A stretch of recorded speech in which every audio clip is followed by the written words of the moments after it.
Hi there, welcome.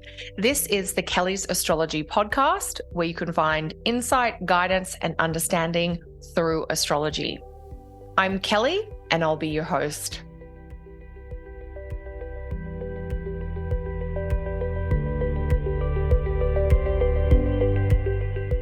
Hey there, everyone, and welcome back to another episode of the Kelly's Astrology podcast. This episode is going to take a look at an astrological event that is happening in the week starting December 9th. So that's where we'll be focusing on. And this episode is all about Mercury Retrograde. So Mercury Retrograde begins on December 13. And I know a lot gets said about Mercury Retrograde. So I wanted to share some of what I hope will be some helpful info and also dispel a few myths about Mercury Retrograde. As I talk about Mercury retrograde today, you're going to hear me reference things like the sect light or the ascendant ruler in a chart. And if those are terms that you're not familiar with, I'd encourage you to check out my online astrology course, Your Guiding Lights. In that course, you get introduced to two of the most important planets in a chart from the perspective of traditional astrology. I'll share the link for that course in the show notes below, or you can pop over to kellysastrology.com and search for the Guiding Lights course. So with that said, let's talk about Mercury retrograde. So first off, what is Mercury retrograde? Mercury retrograde is the apparent backwards motion of a planet from our view or perspective here on Earth.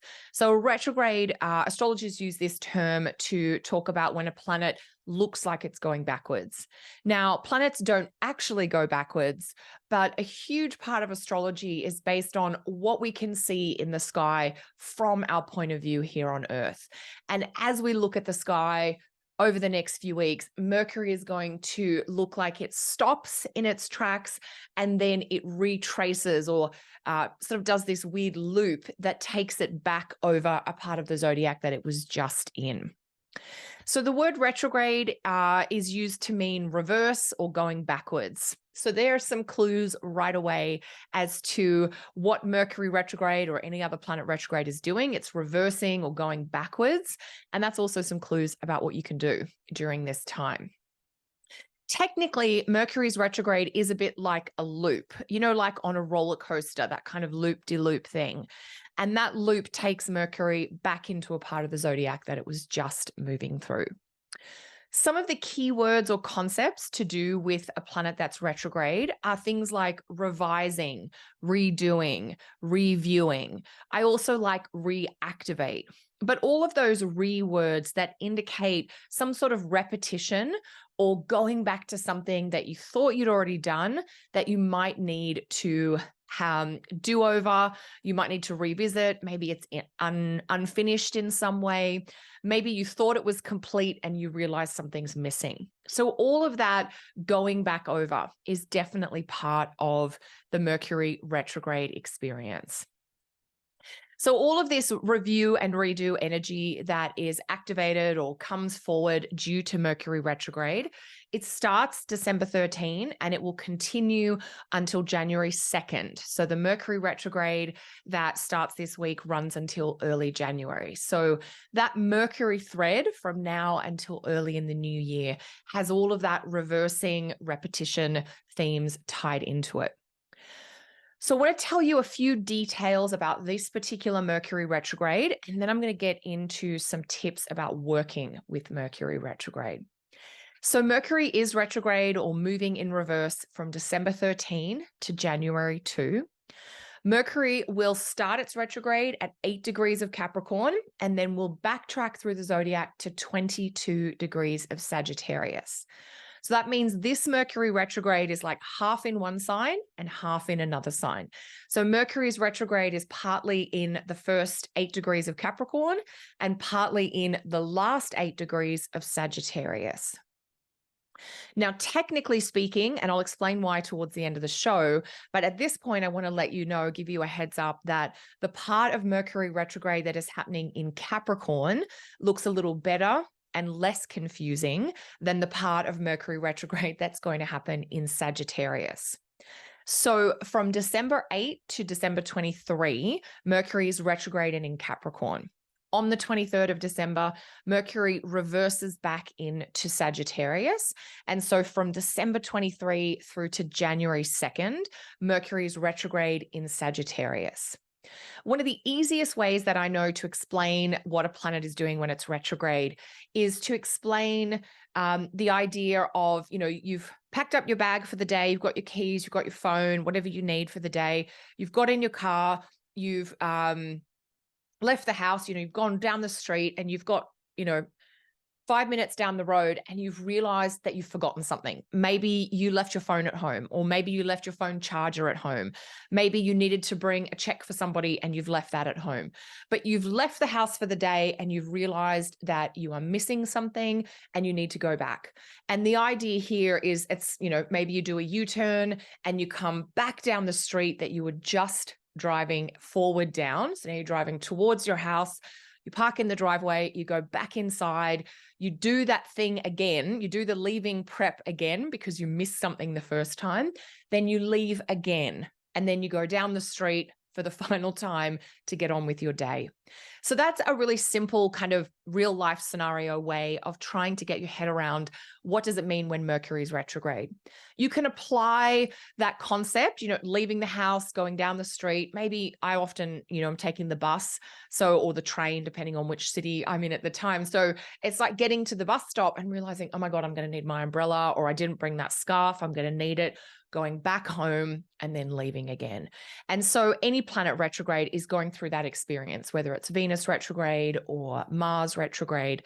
Of course, I'm going to focus all on Mercury retrograde today, but that concept can apply for other planets too. So that's a lot of the detail and the data about Mercury retrograde and just in general what a retrograde is. So if Mercury kind of hits a point on December 13 where he realizes he needs to go back and finish something or grab something he forgot, each of us might have a similar experience about one or another parts of our lives. And that idea of going back to deal with unfinished business, that it's probably not going to be the whole theme of your life from December 13 to January 2nd, but it's probably going to be one part of it. So with all those details and dates said, you're probably wondering, what does Mercury retrograde mean? And even more importantly, how can you work with this energy? So I want to share with you my 3 favorite things to do when Mercury is retrograde. So I often use Mercury retrograde periods to catch up on things. So I have like this 3-point process that I use as my guidance when Mercury's retrograde. So returning, remembering, and revisiting. So I often like to catch up on things that I'm behind on or that has built up. That kind of life admin that you just don't get to every day or every week. And then all of a sudden, you've got a pile of things. You've got something that needs to go to the donation box. You've got your friend's Tupperware or baking dish that needs to go back to them. You've got that thing that you bought that came, that's broken or doesn't work that needs to go back or needs to be repaired. And so that idea of returning with Mercury retrograde is often me sending back the things that aren't mine or that we're not keeping. I'll be sending back that, sweater I borrowed from a friend for a party, or if I borrowed a book from somebody and I've read it, I've got to take it back to them. There was one time where we had bought a set of kitchen knives and there was a problem with them, and I didn't get around to dealing with that return or replacement until whenever the next Mercury retrograde was. So catching up on that life admin. I was talking to a client about this the other day and they said they call it life laundry. So hopefully you know what I mean. Maybe there's an extra bill that you need to pay that doesn't go through your normal bill payment process. All those kinds of just admin bits and bobs. So I like to catch up and get those things organized. I also love Mercury retrograde for helping me remember things that I've forgotten or have neglected. I love walking every day, but I periodically get out of the habit of it. I get busy or the weather turns a bit ugly and I just don't go for a few weeks. And then I think, God, I feel really sluggish. I'm not sleeping as well. My digestion's a bit off. And it's like, oh, that's right. I really do need to get back to that thing. So the idea of remembering what I know would be good for me and then getting back to it. Sometimes the remembering is just very literal, like, oh my God, I was meant to organize this thing, or I was meant to plan this other thing and I'd completely forgotten about it. So the idea, this is part of that reactivating that I think Mercury retrograde is really good for. So sometimes that remembering is really easy to spot as it's tied to remembering something around the topics or area of life tied to the house that Mercury is retrograde in. So you could think about this for yourself for this Mercury retrograde in December. Mercury is going to be retrograde and activating the topics of your Capricorn house and your Sagittarius house. And you might be ready to get back on track with something that's been neglected or ignored around those areas of your life. Maybe Capricorn or Sagittarius is your second house of money or your eighth house of debts and taxes and loans, and you want to get back onto your financial pattern. Maybe Capricorn and Sagittarius is 12th house for you, and you want to get back into a pattern of meditation or quiet reflective practices. So there's lots of ways you could say, what did I used to do around this part of my life that I've stopped doing that would be good to get back to? So that's one way of working with that remembering side of Mercury retrograde. And then I also love Mercury retrogrades for revisiting unfinished business. So I often find myself sending a lot of follow-up or clarifying emails while Mercury is retrograde. Sometimes they're related to work and business opportunities. Sometimes they're related to social or family plans. You know, we said we'd get tickets to this show next year. Do we still want to do that? Or if somebody's reached out about a business thing and I just haven't got a chance to get back to them. That idea of catching up on correspondence, emails, paperwork. It's one of my favorite things to do with Mercury retrograde.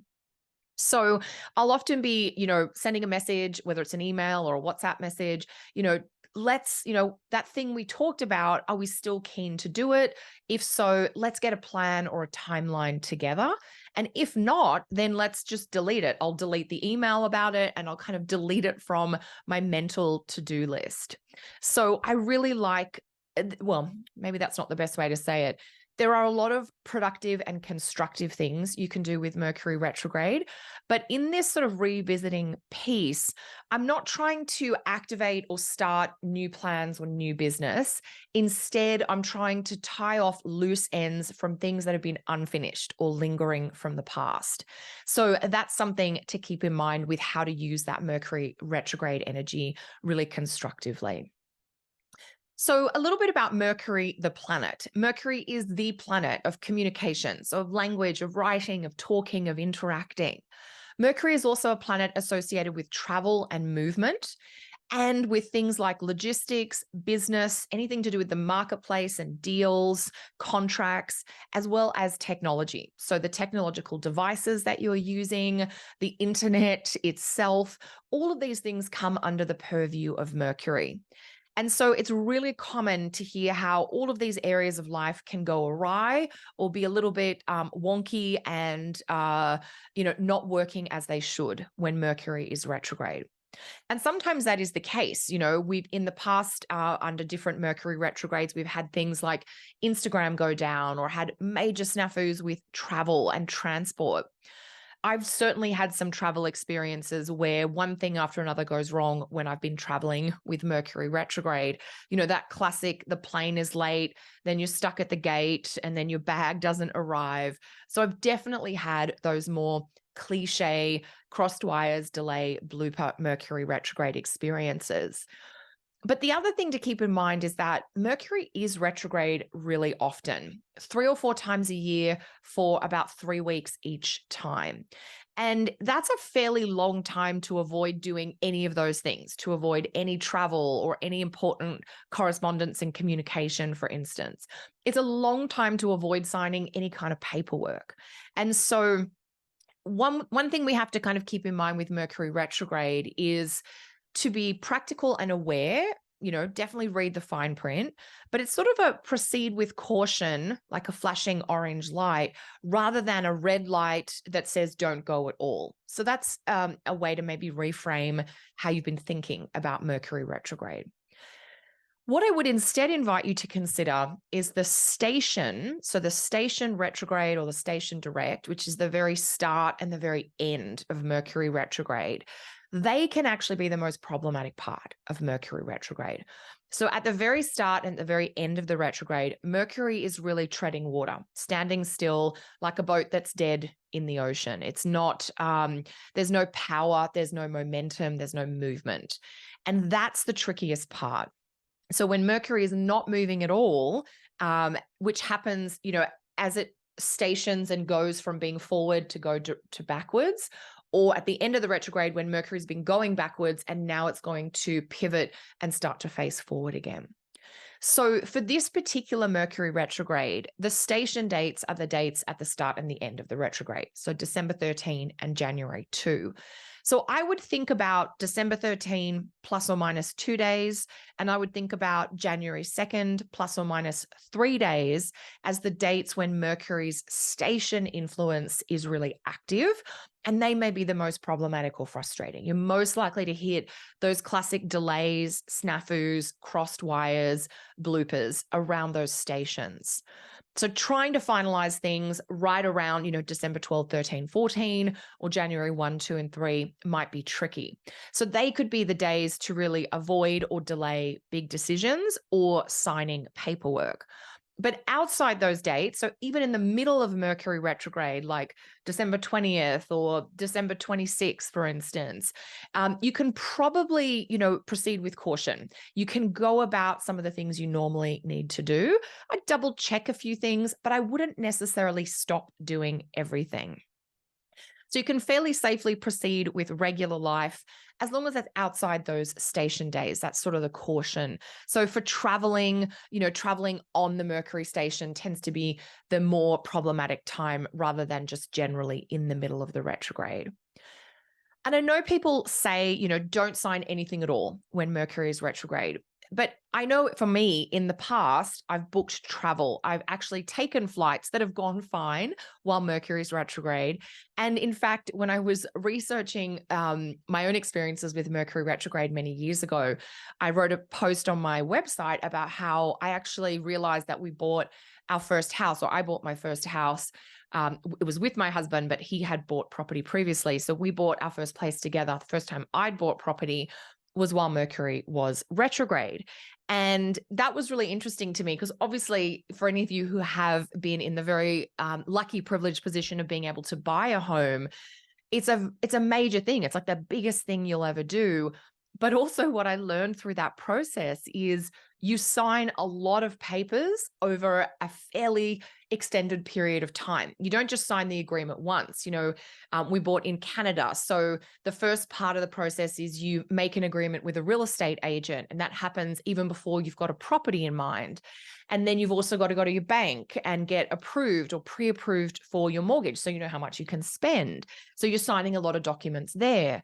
And then when you actually engage with a seller of a property, so when you're like, oh, we would like to buy this house, you sign your offer, that goes to the people who are selling, they sign some things, it comes back to you, you've got to sign again. So there was just a lot of signing, but we did a lot of that signing through Mercury retrograde. So that was really interesting to me. And a good clue that if you don't mind going back and forward, it's absolutely okay to be signing paperwork and making agreements while Mercury is retrograde. I would just try to avoid those station dates if I can. So there's a lot you can still do while Mercury is retrograde. Just keep that idea of proceed with caution, orange flashing light. Now that said, if you've had a classic Mercury retrograde snafu, let us know in the comments below. They're always fun stories to share. Now, I also wanted to say that while Mercury retrograde does form a key part of the astro weather for the rest of December, it may or may not have a major impact on you personally. And this is why you may or may not notice some of the classic Mercury retrograde energy or experiences like those crossed wires or mix-ups. As with any timing thing in astrology, it contributes to the general kind of collective energetic feel and tone, but we're each more sensitive to different planets for a variety of reasons. So here's a few tips as to help you figure out how important this Mercury retrograde might be for you personally. So if Mercury is super important in your birth chart, And that would mean that you have a lot of planets in Gemini and Virgo, or maybe your ascendant or midheaven is in Gemini and Virgo, then Mercury is just going to be really influential for you. That tends to happen when we have a lot of placements that are all governed or influenced by one particular planet. So yeah, if Mercury is super important in your chart, you may be generally more sensitive to Mercury retrogrades compared to the rest of us. If Mercury is your current Time Lord, either through annual or monthly profection, then you might be especially attuned to any Mercury retrogrades at this particular point in time. Now, that's all of us, for at least 2 years out of a 12-year cycle. So there will be some years where you might be more attuned to Mercury and therefore more sensitive and perhaps susceptible to Mercury retrograde. And then there's going to be a bunch of years where you aren't. And then if the signs that Mercury will be retrograde in are really important in your chart, then this particular Mercury retrograde might be more impactful for you. So in December of 2023, that's the signs of Capricorn, and very explicitly from 0 to 8 Capricorn, and then the sign of Sagittarius, but very particularly from 22 to 29 Sag. Then this Mercury retrograde might be more impactful for you. So if you have your ascendant between 22 Sag and 8 Capricorn, or if you have a stellium, a group of planets in that part of the zodiac, then this Mercury retrograde is going to be directly creating that retrograde loop over those planets. So you might be more affected by Mercury retrograde this time around. But for the rest of us, Mercury retrograde might just be one theme amongst many others. And then just to go back to something I said earlier about how the portion of Mercury retrograde in Capricorn is a little better than the portion of Mercury retrograde in Sagittarius, I wanted to flesh this out. So the reasons for this have to do with the other planets that Mercury will interact with while Mercury is in Capricorn versus in Sag. And it also has to do with Mercury's change in sign condition in Capricorn versus in Sag. So while Mercury is retrograde in Capricorn, so this is the time frame from December 13 to the 23rd, Mercury is really ably guided and supported by Saturn in Pisces and Jupiter in Taurus. So you may find that you're working through details and logistics, maybe in a very calm, practical manner. Maybe your mind is really focused on a major plan or goal because Jupiter and Saturn are both interested in more substantial undertakings. Maybe you're focused on something that's tied to a real long-term thing that you have in mind. Whereas while Mercury is retrograde in Sagittarius, and this is from December 23 to January 2nd, Mercury will have to navigate Mars and Neptune. And Mercury has to do that while being in one of its detriment signs, where it's already a little bit off its game. So this is much more complicated and muddled for Mercury. So day-to-day matters, while Mercury is in Sag and retrograde, might be a bit messy and could be full of some of those more classic Mercury retrograde mix-ups like crossed wires, misunderstandings, things being forgotten or overlooked. So I'd invite you to keep this in mind throughout the Mercury retrograde to see if you can tune in to this sort of difference in the quality of the energy of Mercury retrograde during these different portions, the Mercury retrograde in Capricorn versus the Mercury retrograde in Sagittarius. You might find there are different topics, maybe longer term, more major versus short term, more immediate that you're focusing on in these different periods of the Mercury retrograde cycle as well. So hopefully this helps you understand a little bit more about what Mercury retrograde is, a little bit more about how it works, and most importantly, how you can work with Mercury retrograde. I also hope you've got a few tips to help you understand whether this Mercury retrograde will have a big impact on you or not. It's definitely important to know, but I don't want you to be completely stopping a bunch of important things if you just really could get by with a 48-hour, 72-hour pause around the station. So let me know how you find Mercury retrograde in the show notes below. If you're loving this type of weekly astrology and you want even more detail about other astrological events that are happening each week, this week also includes a new moon in Sagittarius and a Sun square Neptune aspect. And I'll be sharing about all of those aspects, plus a couple of other things that are going on this week inside my Astrology Guide membership, which you can sign up for on my website, kellysastrology.com. But mostly, if you're enjoying the show, please like, subscribe, or follow along wherever you enjoy listening. Thanks so much for joining me. Take care, and I'll talk to you next week.